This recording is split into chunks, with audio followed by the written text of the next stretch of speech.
Good morning to everyone. आप लोग name और रोल नंबर पोस्ट कर दीजिए मैसेज बॉक्स में फॉर अटेंडेंस।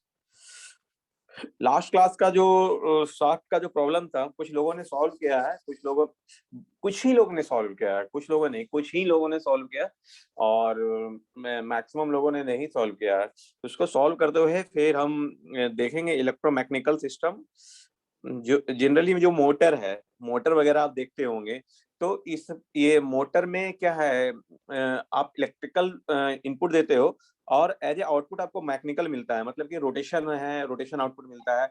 या मैकेनिकल टू इलेक्ट्रिकल, जहां पर आप मैकेनिकल सिस्टम जैसे जनरेटर वगैरह, जहां पर कि आप पे इनपुट मैकेनिकल सिस्टम होता है, रोटेशन होता है और आउटपुट इलेक्ट्रिकल करंट मिलता है। तो वो सब चीजें को भी कंट्रोल करना है। जनरली हम लोग को जनरेटर कंट्रोल करना नहीं आता, लेकिन मोटर कंट्रोल करने के लिए रहता है। तो मोटर कंट्रोल करने का है तो मोटर का भी ट्रांसफर फंक्शन आपको फाइंड आउट करना होगा। तो मोटर का ट्रांसफर फंक्शन फाइंड आउट करने के लिए वो कैसे वर्क करता है, तो वो चीज को भी हम लोग को डिस्कस करना होगा, क्योंकि ये थोड़ा सा इलेक्ट्रिकल का पार्ट आ जाता है, लेकिन उसको लेते हुए हम लोग को ट्रांसफर फंक्शन उसको फाइंड आउट करने के लिए सीखना होगा। अभी जो इस चैप्टर के बाद आपको जो भी मिलेगा, वहां पर जैसे ट्रांसफर फंक्शन करने का और भी वे है, जैसे सिग्नल फ्लो ग्राफ है, ब्लॉक डायग्राम वे है, तो वो तो ठीक है, लेकिन आप फिजिकल सिस्टम से डायरेक्टली फिजिकल सिस्टम से कैसे फाइंड आउट कर रहे हो, ये इस यहाँ पर अभी स्टडी कर रहे हो। और लेकिन उसके बाद जो आपको एनालिसिस करना है, स्टेबिलिटी एनालिसिस करना है और ओपन लूप गेन का वेरिएशन एनालिसिस करना है कि कहाँ तक हम ओपन लूप गेन ले सकते हैं। तो ये सब चीज एनालिसिस करना है ना, वहां पर आपको इनबिल्ट ट्रांसफर फंक्शन मिल जाएगा। मतलब इनबिल्ट मतलब बोलने का मतलब क्या, किसी सिस्टम का एज्यूम करके ट्रांसफर फंक्शन मिल जाएगा। वहां पर आपको डिजाइन करने के लिए या फाइंड आउट करने के लिए नहीं दिया जाएगा, लेकिन आपको बेसिक्स जानना है कि कैसे आ रहा है। इसलिए ये अभी हम लोग को स्टडी करते रहना है थोड़ा सा। इसलिए थोड़ा सा अभी मैकेनिकल सिस्टम, उसके बाद इलेक्ट्रोमैकेनिकल सिस्टम को थोड़ा सा एक्सप्लेन करेंगे, तो आप लोग को क्लियर हो जाएगा। ठीक है, आप लोग अटेंडेंस के लिए आप लोग पोस्ट करते जाइए मैसेज बॉक्स में। 26 लोग हैं, 24 लोग हैं, अभी तक 16 लोग ही पोस्ट किया है। अटेंडेंस के लिए आपको पोस्ट करना है नेम और रोल नंबर। ठीक है, तो लास्ट क्वेश्चन को, अब किन्हीं को कुछ पूछना है लास्ट क्वेश्चन से तो बोलिए। लास्ट क्लास से किसी को कुछ पूछना है तो पूछ सकते हैं, फिर नहीं तो क्लास को मैं आगे बढ़ाऊंगा।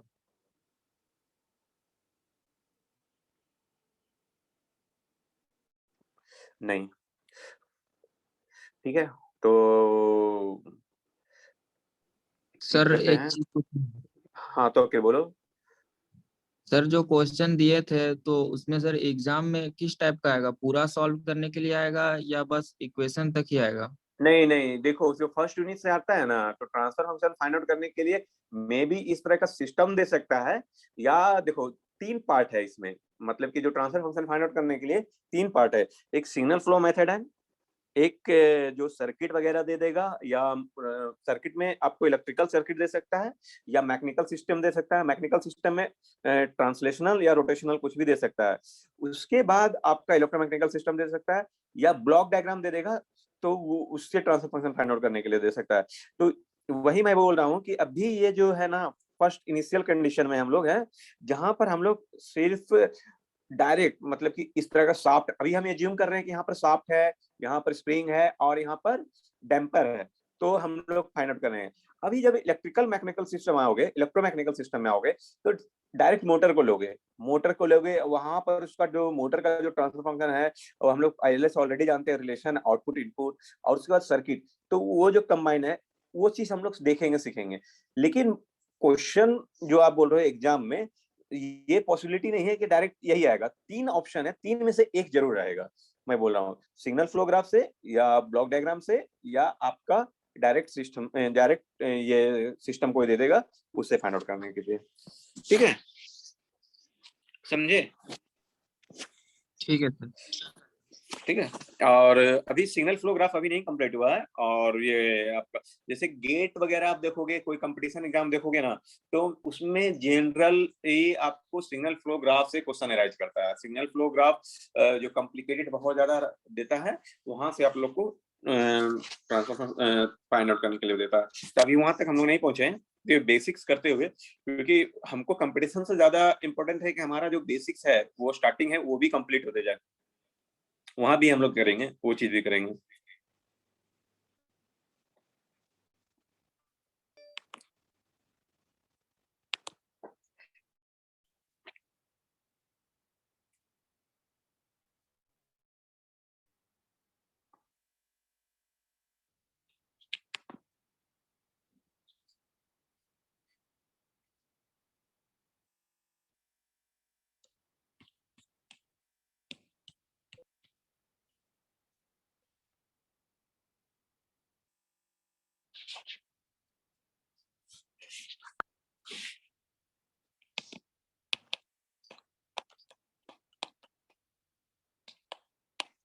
कंट्रोल सिस्टम का जो क्वेश्चन था कुछ लोगों ने सॉल्व नहीं किया था, इसलिए मैं इसको थोड़ा सा फिर से कर देता हूँ।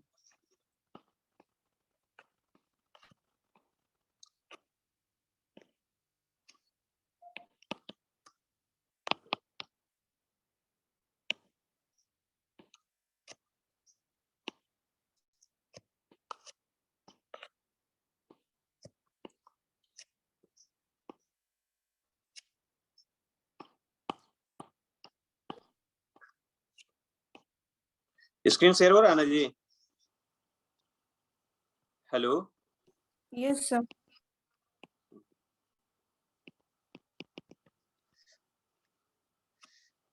D1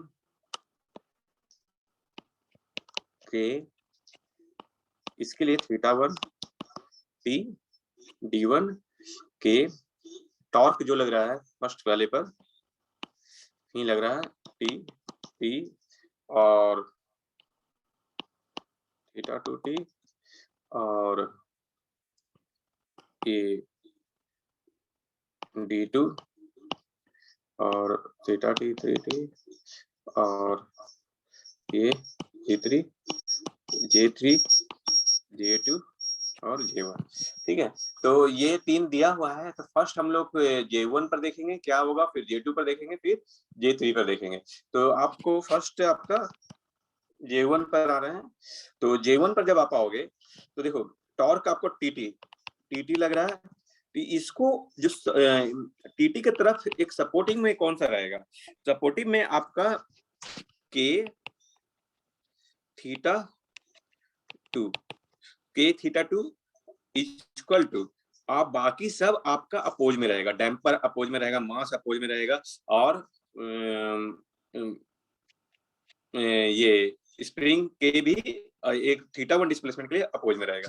तो J1 S square J1 S square θ1 S में ही लीजिए θ1 S plus D1 S θ1 S plus K θ1 S। इसके अलावा कोई फोर्स रहेगा? इसके अलावा कोई फोर्स रहेगा?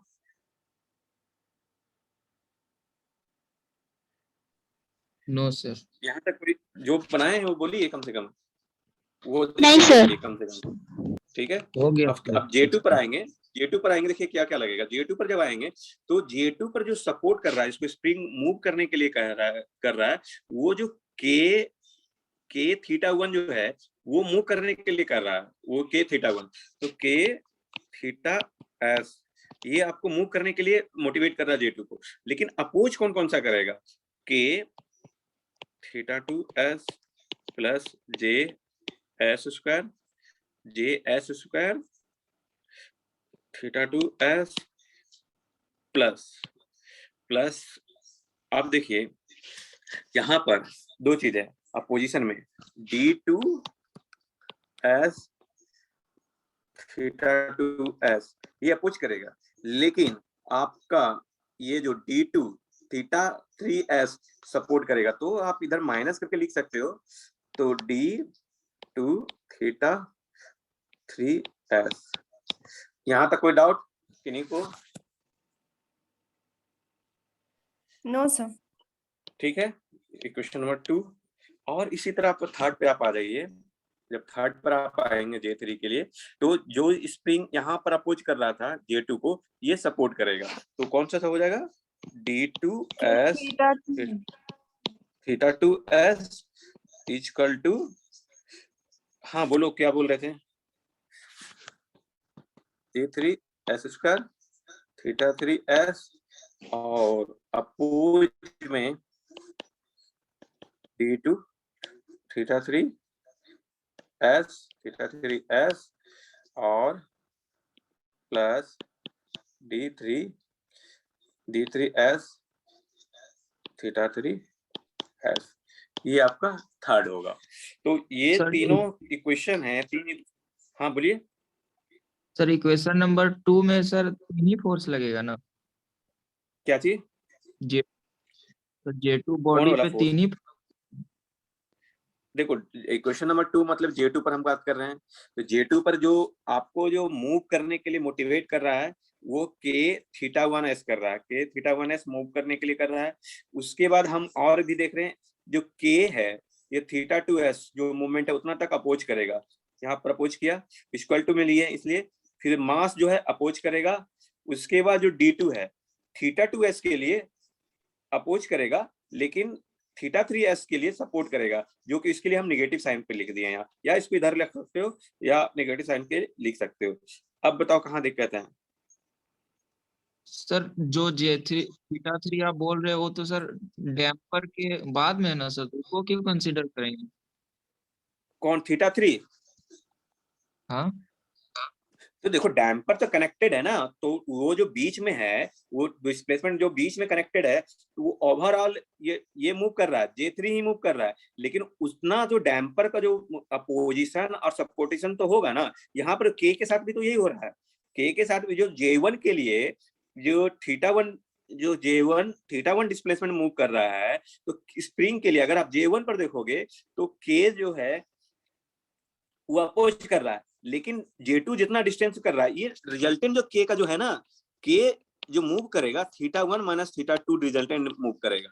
तो ये दोनों एस्पेक्ट्स है, कहां पर सपोर्ट करेगा किसके लिए? आप जो फर्स्ट जो टॉर्क लग रहा है J1 पर से लग रहा है, लेकिन इस टॉर्क लगने के कारण जितना अपोजिशन यहाँ पर हो रहा है, थीटा 1s अपोजिशन हो रहा है J1 के लिए, लेकिन वही अपोजिशन यहाँ पर J2 के लिए सपोर्ट कर रहा है कि मूव करने के लिए मोटिवेट कर रहा है, मतलब कि उतना फोर्स लगेगा। आप न्यूटन थर्ड लॉ से जितना supportive each action and reaction equal force होगा, तो वही पर यहाँ पर जो है इसके लिए उतना फोर्स इसको मूव करने के लिए कर रहा है, लेकिन रिजल्टेंट जो मूव हो रहा है वो थीटा 2 डिस्प्लेसमेंट मूव हो रहा है, ना कि थीटा 1 डिस्प्लेसमेंट मूव हो रहा है।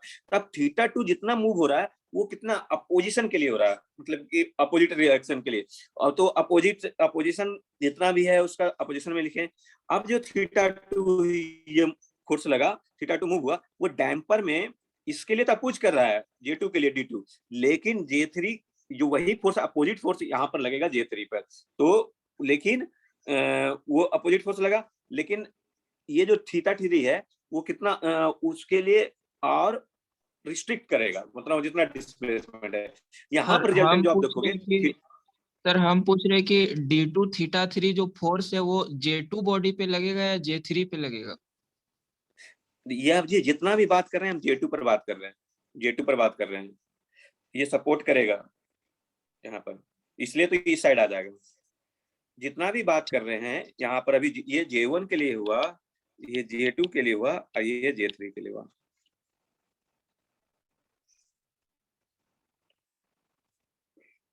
ठीक है, यस साथ में आएगा। अभी भी कोई डाउट है? No sir. ये गलत और किसी को कुछ लग रहा है डाउट तो गड़बड़ तो बोल सकते हैं, पूछ सकते हैं। जो सॉल्व किए हैं उनको भी कहीं कुछ गड़बड़ लग रहा है तो बोल सकते हैं।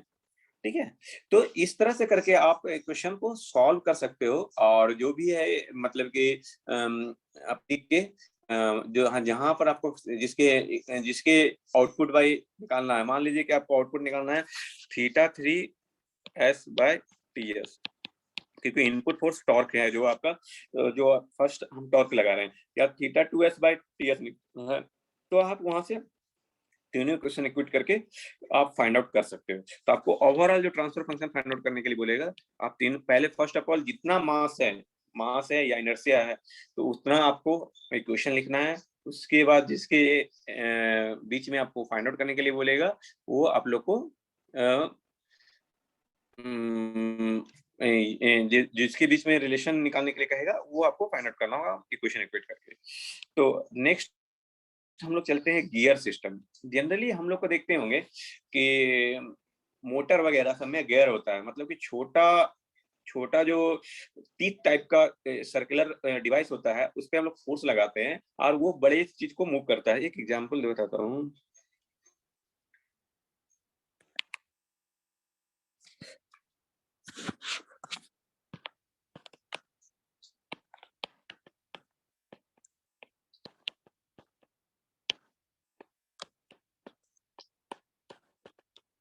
Transfer function of gear system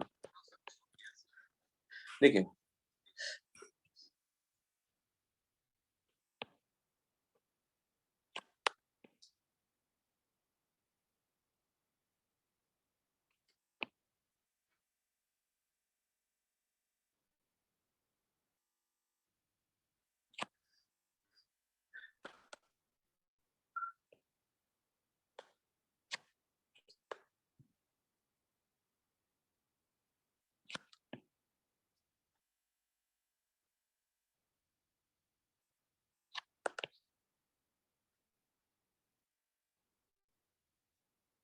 ये टीप टाइप का आप लोग देखे होंगे, बहुत आप मैकेनिकल सिस्टम देखे होंगे, वहां पर आप देखे होंगे कि छोटा सा गियर है, उसका रेडियस R1 है और इसका रेडियस R2 है, और नंबर ऑफ टीथ N1 इसके लिए, नंबर ऑफ टीथ N2 इसके लिए। मान लीजिए कि हम इसमें टॉर्क T1 लगा रहे हैं, T1 T, जिसके कारण इसका डिस्प्लेसमेंट θ1 T हो रहा है, एंगुलर डिस्प्लेसमेंट। अब ये हम लोग का क्या होता है कि हम लोग इनपुट गियर, ये इसको कह सकते हैं, छोटे वाले को इनपुट गियर, और कहीं भी हो सकता है, बड़े वाले भी हो सकता है, छोटे वाले भी हो सकता है। जनरली हम जो इलेक्ट्रिकल सप्लाई देते हैं छोटे वाले गियर में देते हैं, जिससे कि हमको उसको कम करंट कम करंट या कम पावर देना पड़े, और उससे हम उसको रोटेट करते हैं। इससे हमारा बड़े वाले आउटपुट या ड्राइव गियर करते हैं, वो मूव करे। और ये चीज आप लोग देखते हो, या कहीं पर हम बड़े वाले पर देते हैं और छोटे वाले को मूव करवाते हैं, जिससे कि हमारा स्पीड है ना ज्यादा हो। तो डिफरेंट डिफरेंट एप्लीकेशन के अनुसार ये आपका चीज चेंज होते रहता है। तो वहां पर जो आपको टॉर्क तो एक पर लगा रहे थे, जैसे कि आपने डैम्पर, इनर्शिया या मास और स्प्रिंग और डैम्पर के बीच में रिलेशन देखा था। लेकिन जब दो गियर बीच में आ जाएगा और कुछ कुछ सिस्टम लेके, तो वो वहां पर क्या क्या कैसे होगा। जब T1 T लगा रहे हैं इस तरह का फोर्स, तो θ1 T, तो इसके अपोजिट में ये इस तरह मूव करेगा। मान लीजिए कि ये राइट इस तरह मूव करेगा आपका ये छोटे वाले सांप, तो ये क्या होगा, जब टीथ उस पर चढ़ेगा तो ये अपोजिट साइड इस तरह मूव करेगा। तो ये T1 T इनर्शिया इधर लगा, θ1 T मूवमेंट है, इधर इस पे T2 T टॉर्क और डिस्प्लेसमेंट एंगुलर θ2 T। अब N1 N2 क्या है, N1 नंबर ऑफ टीथ,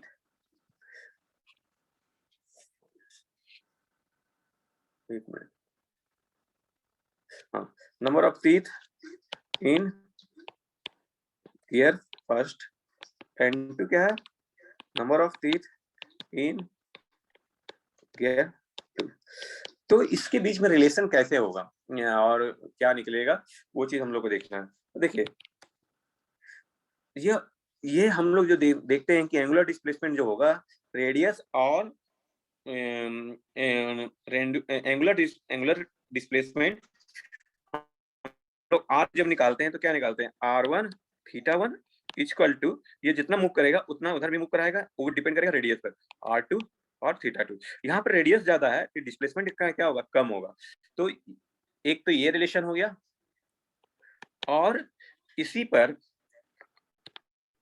हम लोग का टीथ का पोजीशन होगा, टीथ नंबर ऑफ टीथ पर भी डिपेंड करेगा। तो हम लोग का टोटल ओवरऑल जो रिलेशन है वो फाइंड आउट होता है θ2 by θ1 equal to R1 by R2 equal to N1 N2। एक ये हुआ, और ऐसे भी कर सकते हैं, एक और है N2 R1 equal to N1 R2।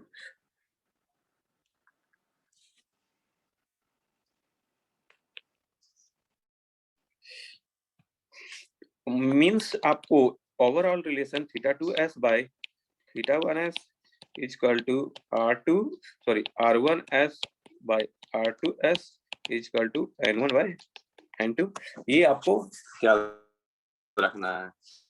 और इसी से T1, इसी को जब हम आगे बढ़ते हैं तो जो टॉर्क है T1 θ1 इक्वल टू, क्योंकि इक्वल एंड अपोजिट, तो θ1 इक्वल टू θ2 T2 टॉर्क θ2, ये इक्वल रोटेशनल एनर्जी जो टॉर्क का है वो सेम होगा दोनों। तो ये रोटेशनल इक्वेट करिएगा तो ये आएगा रिलेशन, और फिर T2 bye T1 equal to θ1 bye θ2, तो आपका टोटल T2 बाय T1 और θ1 bye θ2 equal to N2 bye N1। ये रिलेशन आपको दोनों शाफ्ट से मतलब कि दोनों गियर से आपको ये मिलेगा, मतलब कि दो गियर के बीच में रिलेशन इस तरह से आप लोग को ये है। तो इसको रिमेम्बर रखना है, और इसी को एप्लीकेशन यूज करते हुए आपको मतलब कि एक प्रॉब्लम है उस पर हम डिस्कस करते हैं, उसको देखिए। तो ये देखिए एक है एक गियर है, हम गियर को इस पूरा रिंग टाइप का नहीं दिखा पा रहे हैं। मान लीजिए कि अच्छा चलिए गियर है जिस पर टॉर्क T1T लग रहा है और डिस्प्लेसमेंट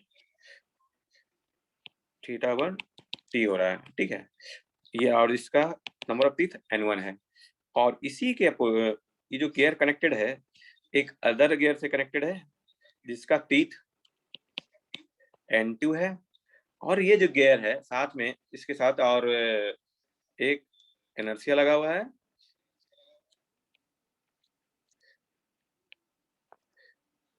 जी, और इनर्शिया जो कनेक्टेड है डैम्पर से कनेक्टेड है और स्प्रिंग से कनेक्टेड है, और ये फिक्स है। तो ये जो गियर θ1 इस तरह से लगा लेफ्ट टू राइट, तो राइट टू लेफ्ट इस डायरेक्शन में आपका मतलब θ2 का डिस्प्लेसमेंट होगा। अब यहाँ पर N2 है और D और K दिया हुआ है। अब क्या है कि आपको फाइंड आउट करना है रिलेशन T1T, आपको यहाँ पर गियर में लग रहा है, और अदर से T1 वर्सेस आपको टोटल का रिलेशन फाइंड आउट करना है। तो कैसे फाइंड आउट होगा, देखिए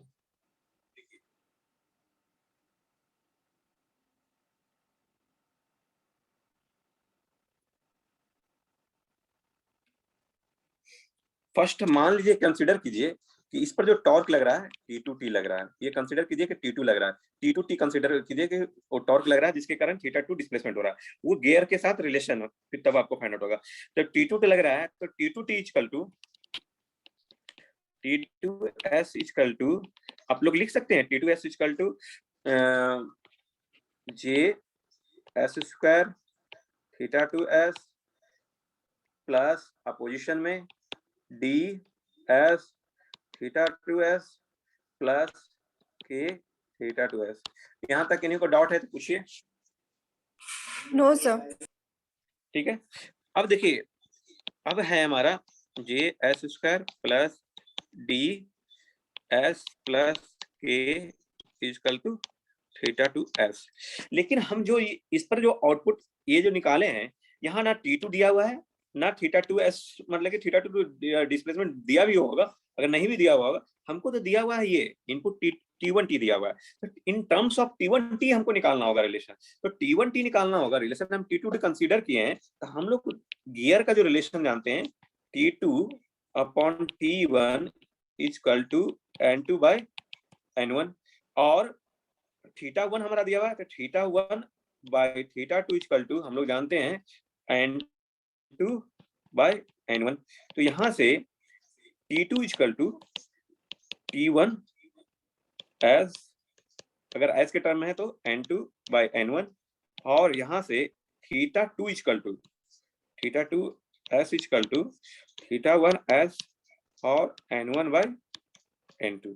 आप इक्वेशन में पुट करो, इक्वेशन नंबर 1 में, तो T2 इक्वल टू क्या हो जाएगा, T1 S N1/N2 equal to JS² plus BS plus K, और θ2 इक्वल टू θ1 एस N1/N2।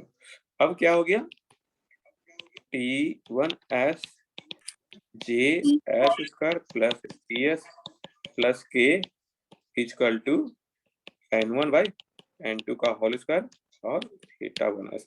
अब देखिए आपका ओवरऑल ट्रांसफर फंक्शन निकला, लेकिन T1 एस और θ1 एस के बीच में ये जो T1 अप्लाई लग रहा है तो शाफ्ट N1 जो मूव कर रहा है, लेकिन आपका जो सारा एलिमेंट है वो कोरिलेट हुआ, क्योंकि आप जो फोर्स लगा रहे हो इस गियर पर लगा रहे हो, अब मान लो कि θ1 के रूप में आप आउटपुट फाइंड आउट करना चाह रहे हो, तब हुआ। अगर θ2 के टर्म में करना चाहते थे तो कोई दिक्कत नहीं था, आप यहाँ θ2 हो जाता, T1 लिखते, आप इसका डिस्प्लेसमेंट कितना है वो आपको फाइंड आउट करना है, तब हो जाए। लेकिन आपको θ1 कंट्रोल करना है, तो आउटपुट तो ये पूरा एलिमेंट को कंसीडर करना होगा, क्योंकि ये सारा आपको रिस्ट्रिक्ट करेगा, N1 को सारा को अपोज करेगा। तो वो चीज इस तरह करके आपको फाइनल रिलेशन निकालना है। यहाँ तक किन्हीं को पूछने में समझने में डाउट है तो पूछिए। सर आप जो अभी रिलेशन बताए उसको वहां से फिर से समझा दीजिए। तो T1 कहाँ S पर N2/N1 होगा ना सर? क्या चाहिए? सर जैसे कि T2 जो आप किए उसकी जगह में फिल किया ना T1 S N1/N2, तो N2/N1 आप ऊपर में बताया है सर। ये देखो T2/T1 के लिए N2/N1 है ना बाबू, तो यहाँ पर भी T2/T1 के लिए N2/N1 लिखे हैं ना, तो T2 इक्वल टू मतलब TS एस के टर्म में लिख लो, तो T2S के लिए T1S इंटू N2/N1 होगा ना।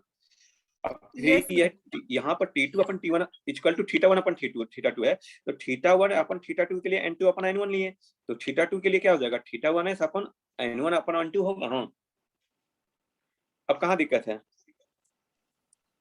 सर उसके नीचे वाले में, इसके नीचे यहाँ पे ये सर T1 S N1/N2 वाला। Oh sorry, thank you N2/N1, thank you. एक दो बच्चे ही क्लास को ध्यान से देखता है, बाकी यार कोई पता ही नहीं चलता है, गलती। Thank you. N2/N1, अब यहाँ पर ये सॉरी, यहाँ भी N2/N1 का होल स्क्वायर हो जाएगा, नहीं यहाँ पर N1 N2 का ही होगा, सॉरी यहाँ N1/N2 ही होगा। ठीक है, इस तरह करके आपको मतलब कि रिलेशन और क्वेश्चन करना है। एक क्वेश्चन है, आप उसका देखिएगा, वहां पर मैं पेज नंबर बता रहा हूँ, डायरेक्ट आपको इसको सॉल्व करने का कोशिश कीजिएगा। एक मिनट, पेज नंबर 76, मैं बुक शेयर किया हूँ, पेज 76 और एग्जाम्पल 2.1 इसको सॉल्व करने का कोशिश कीजिएगा। अगर नहीं होगा तो फिर मैं नेक्स्ट क्लास में इसको सॉल्व करूंगा। तो इसको मतलब कि इसको सॉल्व करने का कोशिश करते हुए आपको सॉल्यूशन भी दिया होगा, वहां से भी देख के हेल्प ले सकते हैं और उसको सॉल्व करने का कोशिश कीजिएगा। और एग्जाम्पल 2.1, 2.22, 2.21 है जी, एग्जाम्पल 2.21 और 2.22 ये सब सॉफ्ट से रिलेटेड क्वेश्चन है। आप इसको सॉल्व करने का कोशिश कीजिएगा, और नहीं तो फिर मैं नेक्स्ट क्लास में, इसके लिए मैं नेक्स्ट क्लास में बताऊंगा नहीं, आप लोग को इंडिविजुअल सॉल्व करना है और इंडिविजुअल सॉल्व करके व्हाट्सएप पर भेजना है, और जिनका गलत होगा तो मतलब कि जो भी गलत और सही होगा तो वहां पर मतलब कि हम चेक करके बताएंगे, इसको हम क्लास में सॉल्व नहीं करेंगे। अब है इलेक्ट्रोमैग्नेटिकल सिस्टम।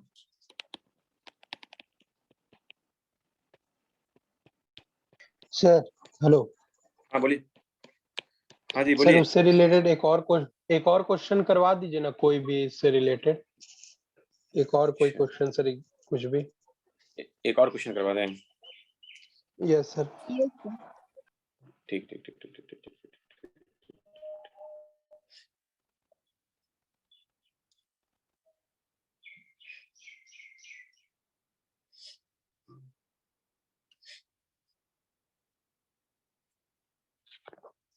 देखिए एक सिस्टम है, जो एक गियर है, एग्जाम्पल कहीं लेता हूँ मैं, और इसके बाद गियर जिसका N1 है, और सॉरी यहाँ अगर ये ऑफ हो जाएगा तो फिर से ज्वाइन करना है आप लोगों को, ठीक है, क्योंकि ये थोड़ा सा टाइम का लग रहा है कि ये J1 है, और ये इस पर हम लोग T1 T लगा रहे हैं और θ1 T लगा रहे हैं। हमारा एक डैम्पर यहाँ पर फिक्स है जी,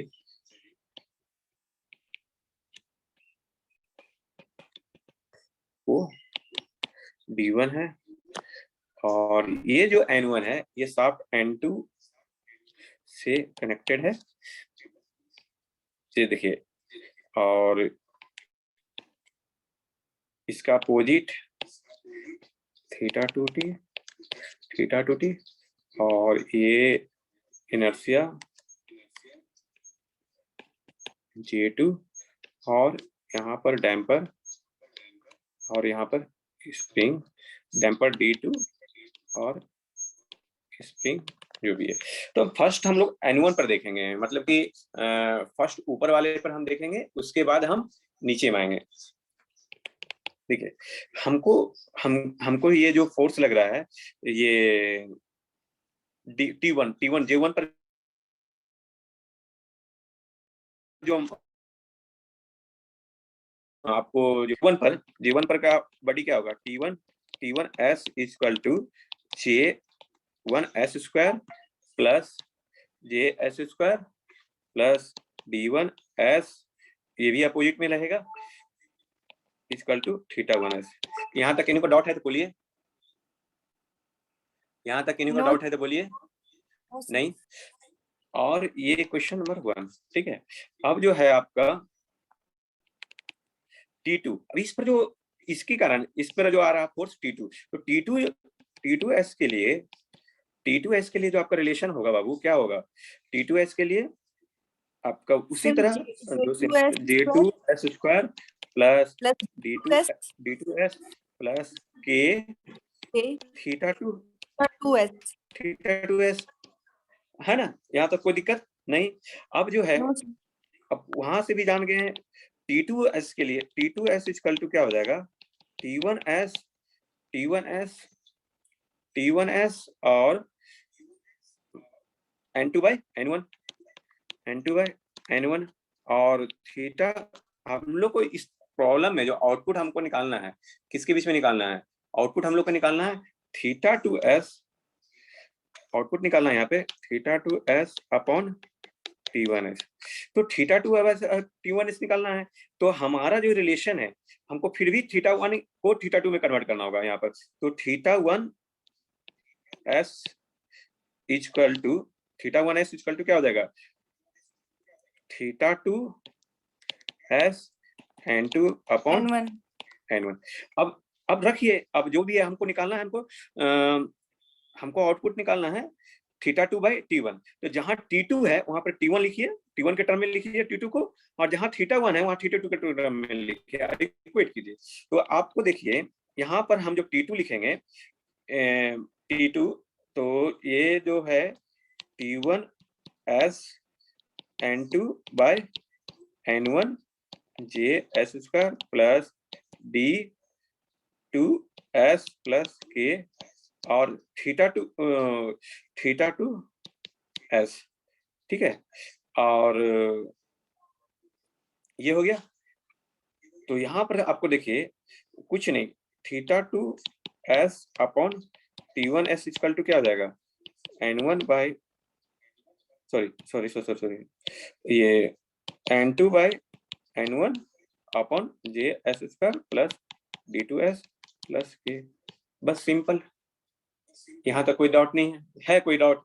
अगर इसी में आपको ये थीटा T1S निकालने के लिए कर दिया, अब दूसरा बोलता तब हम लोग उसको देखते हैं। तो ये चीज हमारा जो इसका यूज नहीं हुआ, लेकिन अगर हमको थीटा 2 के जगह पर थीटा 1 के टर्म में आउटपुट मांगता, तब हमको फिर ये पुट करके हमको इक्वेशन को देखना होगा। तो फर्स्ट ऑफ ऑल हमको इक्वेशन लिखना है और वहां से दोनों का गेयर T2 और T1 के रिलेशन में हम लोग को इंटरप्रेट करना है।